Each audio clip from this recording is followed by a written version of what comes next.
সুধীর সকরাম নায়েক জন্ম 21শে ফেব্রুয়ারি 1945। তৎকালীন ব্রিটিশ ভারতের বোম্বে এলাকায় জন্মগ্রহণকারী কোচ ও সাবেক ভারতীয় আন্তর্জাতিক ক্রিকেটার।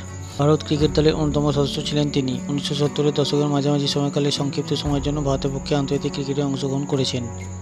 ঘরোয়া প্রথম শ্রেণীর ভারতীয় ক্রিকেটে বোম্বে দলের প্রতিনিধিত্ব করেন সুধীর নায়েক। দলে তিনি মূলত ডানহাতি ব্যাটসম্যান হিসেবে খেলতেন। ঘরোয়া ক্রিকেটে দীর্ঘ সময় অবস্থান করেছেন।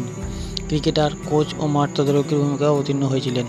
1966-67 মৌসুম থেকে 1977-78 মৌসুম পর্যন্ত সুধীর নায়েকের প্রথম শ্রেণীর খেলোয়াড়ী জীবন চলমান ছিল।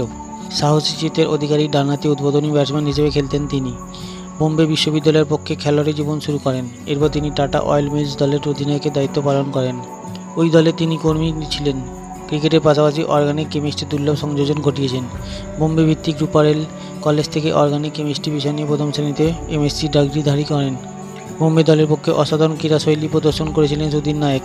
রঞ্জি ট্রফিতে 40.10 গড়ে 2687 রান তোলেন। তন্মধ্যে 1973-74 মৌসুমে বড়োদরার বিপক্ষে ব্যক্তিগত সর্বোচ্চ অপরাজিত 200 রান তুলেছিলেন। তা সত্ত্বেও তার সুখময় মুহূর্ত ছিল 1970-71 মৌসুমে রঞ্জি ট্রফিতে দলকে অপ্রত্যাশিতভাবে শিরোপা বিজয়ে নেতৃত্ব দেওয়া। এ সময় দলের তারকা খেলোয়াড়গণ জাতীয় দলের সদস্যরূপে ওয়েস্ট ইন্ডিজে অবস্থান করছিলেন।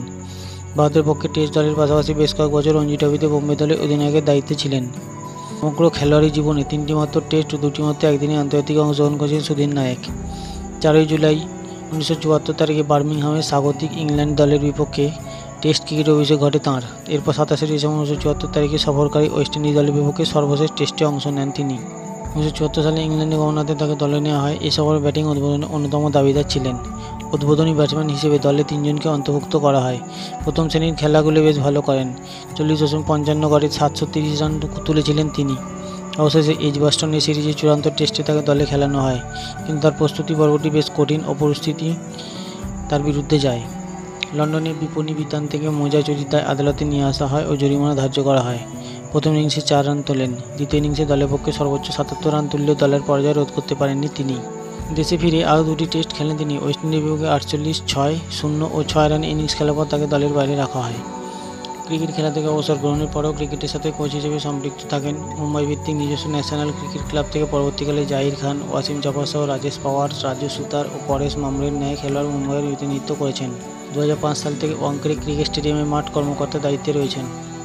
2011 সালে ক্রিকেট বিশ্বকাপ চূড়ান্ত খেলায় পিচ ও মাঠের তদারকি করেন। বর্তমানে বিসিসিআইয়ের মাঠ ও পিচ কমিটির পশ্চিম অঞ্চলের মাঠ ও পিচ প্রস্তুত সহ দেখাশোনার দায়িত্ব পালন করছেন।